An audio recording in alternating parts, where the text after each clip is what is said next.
আসিফ নজরুল দেশদ্রোহী না দেশপ্রেমিক, উনি কি রাজাকারের পক্ষে শক্তি নাকি?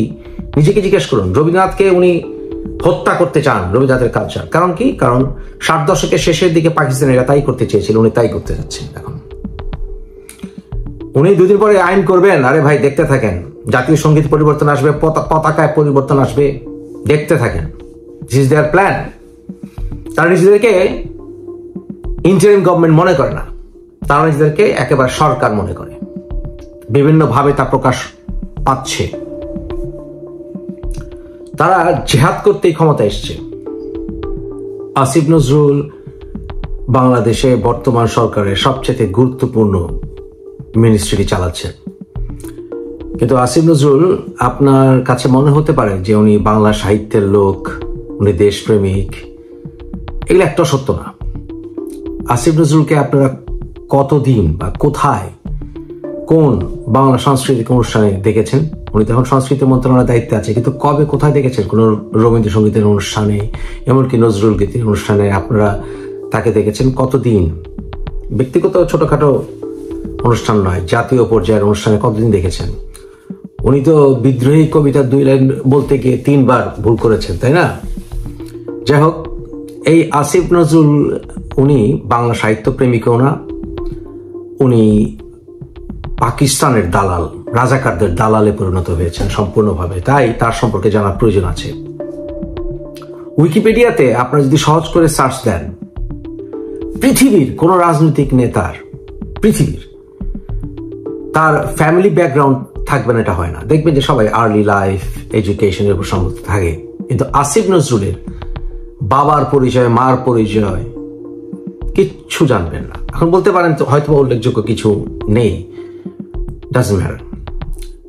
ভারতের রাষ্ট্রপতি ছিলেন আবুল কালাম, ওনার জন্ম কিন্তু খুব একটা সাধারণ পরিবারে হয়েছে, কিন্তু ওনার সম্পর্কে আমরা জেনেছি। উল্লেখযোগ্য কিছু না থাকলে গর্বিত হওয়ার কিছু থাকবে না তা তো না, কিন্তু যদি লুকোনোর কোনো কিছু থাকে, সমস্যাটা সেখানে যে আসিফ নজরুলের লুকোনোর কোনো কিছু আছে কিনা। আসিফ নজরুলের বাবার নামটিও নেই কোথাও। তাকে প্রচলিত নামে যা ডাকা হয় তার, বিশেষ করে হোমনা এলাকায়, সেটা হচ্ছে মেডু দালাল। কেন দালাল? কিসের দালাল? কি দালালি করতেন উনি? বিচারপতি মানিক লোকটা খুব বাজে লোক ছিলেন, আমি ওর একেবারে পছন্দ করতাম না, কালা মানিক আর কি যেটা। কিন্তু ওনার গায়ে হাত তোলা হয়েছিল কোর্টে, এটার আমি কন্ডেম করেছি, এটা জঘন্য কাজ হয়েছে, জঘন্য। যাই হোক, উনি কিন্তু একবার চ্যালেঞ্জ করেছিলেন যে আসিফ নজরুলের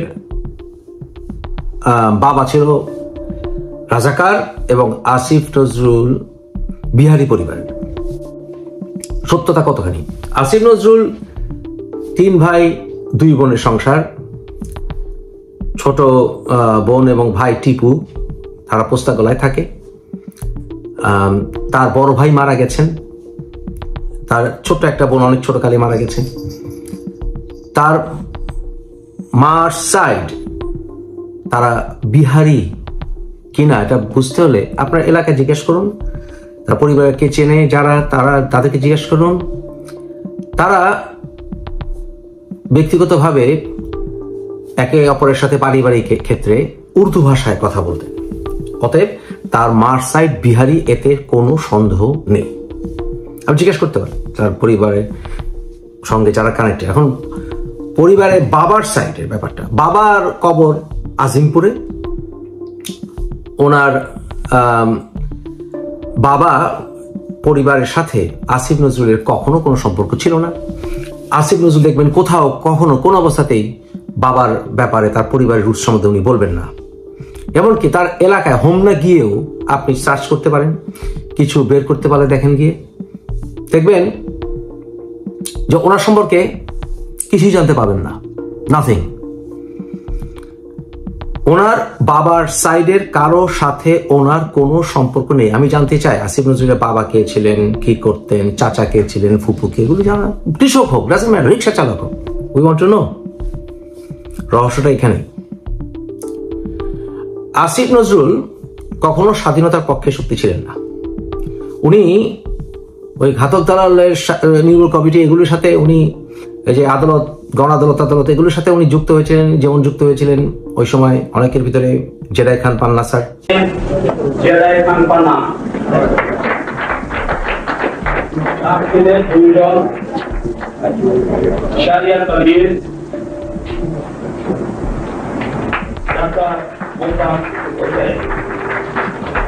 সর্বশেষ আমি নিজে আমি জনাব আলী জাকের, আমি দুঃখিত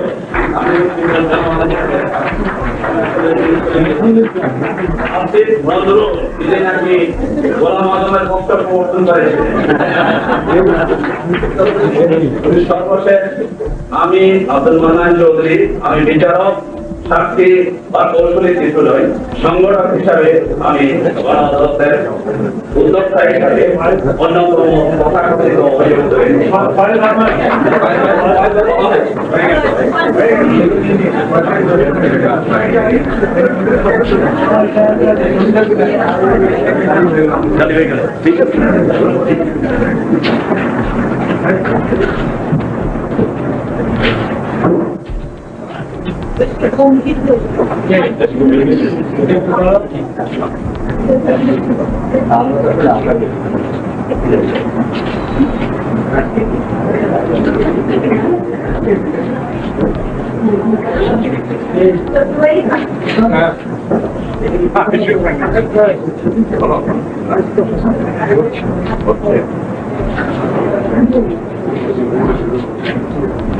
Thank you. Thank you, but no thanks. Okay.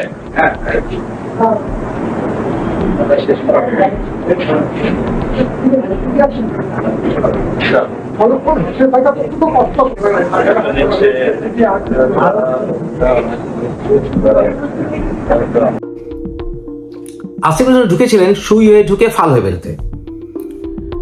উনি জাহানার ইমামকে বিট্রে করে সমস্ত নথি রাজাকার পরিবারের আমাদের শিক্ষক এরশাদুল বারীর কাছে হ্যান্ড ওভার করে উনি ওনার কাছ থেকে স্কলারশিপ কনফার্ম করে কমনওয়েলথ স্কলারশিপ নিয়ে উনি চলে গিয়েছিলেন লন্ডনে। এ হচ্ছে আসিফ নজরুল। আমরা জানতে চাই যে খন্দকার মুস্তাকের বন্ধু তারারউদ্দিন ঠাকুরের সাথে ওনার পরিবারের কি সম্পর্ক আমরা জানতে চাই। উই ওয়ান্ট টু নো, জানা দরকার আছে। আসিফ নজরুল কি আমাদেরকে বলবেন? এর আগে আপনাদেরকে যেই তথ্যগুলি দিয়েছি সেই তথ্যগুলি সব চ্যালেঞ্জ করা। আসিফ নজরুল পারলে সেই চ্যালেঞ্জগুলি মিথ্যা বলুক বা আমার সাথে উনি কথা বলুক, একদম 100% প্রমাণ করে দেব যা যা বলেছি। আসিফ নজরুল কখনো স্বাধীনতার পক্ষে শক্তি ছিলেন না। উনি গোপনে কাজ করেছেন। 11-11 পরে বিভিন্ন এনজিওর নাম করে উনি কয়েকবার পাকিস্তান ট্রাভেল করেছিলেন। কেন? কি আসিফ ভাই, কেন ডিটেলস বলেন তো, কেন আপনি পাকিস্তান ট্রাভেল করেছিলেন কয়েকবার? সেগুলো জাতি জানতে চায়, বলেন তো। আসিফ নজরুল দেশদ্রোহী না দেশপ্রেমিক? উনি কি রাজাকারের পক্ষে শক্তি নাকি? নিজেকে জিজ্ঞেস করুন। রবীন্দ্রনাথকে উনি হত্যা করতে চান, রবীন্দ্রনাথের কালচার। কারণ কি? কারণ 60 দশকের শেষের দিকে পাকিস্তানিরা তাই করতে চেয়েছিল, উনি তাই করতে যাচ্ছে এখন। উনি 2 দিন পরে আইন করবেন, আরে ভাই দেখতে থাকেন। জাতীয় সঙ্গীত পরিবর্তন আসবে, পতাকায় পরিবর্তন আসবে, দেখতে থাকেন। This is there plan. তারা নিজেদেরকে ইন্টারিম গভর্নমেন্ট মনে করে না, তারা নিজেদেরকে একেবারে সরকার মনে করে। বিভিন্নভাবে তা প্রকাশ পাচ্ছে। তারা জেহাদ করতেই ক্ষমতা এসছে। আসিফ ভাই, দেশের আর ক্ষতি করেন না। আমি চাই না আপনাকে আর উন্মোচন করতে। দেশের আর ক্ষতি করেন না। আপনার আত্মীয় স্বজন সবাই স্বাধীনতা বিরোধী ছিল, আপনার বাবাও ছিল, যে কারণে বাবার পরিচয় দিতে লজ্জাবোধ করেন, মার পরিচয় দিতে লজ্জাবোধ করেন। এবং আপনি ব্যক্তিগত জীবনে একজন বদমাশ, সেটা প্রমাণ এর আগের পর্বে দিয়েছি, প্রয়োজনে আরো দেব। আপনি পদত্যাগ না করা পর্যন্ত আপনাকে ঘাড় ধাক্কা দিয়ে সরকার থেকে না বের করে দেওয়া পর্যন্ত আমার এই প্রচেষ্টা অব্যাহত থাকবে এবং ঢাকা বিশ্ববিদ্যালয় থেকে ওনাকে বহিষ্কার করতে হবে। ওনার জন্ম তারিখও মিথ্যা। 1966 সালের জানুয়ারিতে ওনার জন্ম, এটা উনি দাবি করেছেন, মিথ্যা কথা। উনি 1982-তে, উনি আমার চেয়ে, আমার যতটুকু মনে করে 3 বছর, কমের পক্ষে 3 বছর সিনিয়র। আমি 85-তে পাশ করেছি, আর 15.5 বছর বয়সে আমি ম্যাট্রিক পাশ করেছি।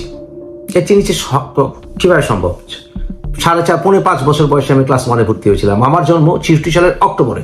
তা আসিফ ভাই আমার চেয়ে 3 বছরের সিনিয়র হয়ে উনি কিভাবে 66 জানুয়ারিতে ওনার জন্ম হয়ে থাকে? কিভাবে সম্ভব বলেন? 1966 সালে যদি কারো জন্ম হয়ে থাকে জানুয়ারিতে, উনি ম্যাট্রিক পাস করেছেন 80-তে, 79-তে উনি শেষ করেছেন ক্লাস 10 পড়া। কয়েক মাস পরে ম্যাট্রিক পরীক্ষা দিতে হয়। তাহলে জানুয়ারিতে ওনার যদি জন্ম হয়ে থাকে 66, 69-এ উনি ক্লাস 1-এ ভর্তি হতে হবে, কারণ 69 থেকে 79 ওনাকে ক্লাস 10 পড়তে হবে। ওনার বয়স কি 2.5 বছরে উনি ক্লাস 1-এ ভর্তি হয়েছিলেন? ওনার বয়স কি 2.5 ছিল? ওনার বন্ধু চ্যানেল 9-এর আমিরুল ইসলামকে জিজ্ঞেস করলেই হয়। মিথ্যুক। ওনার বয়স মিথ্যা, ওনার নাম মিথ্যা,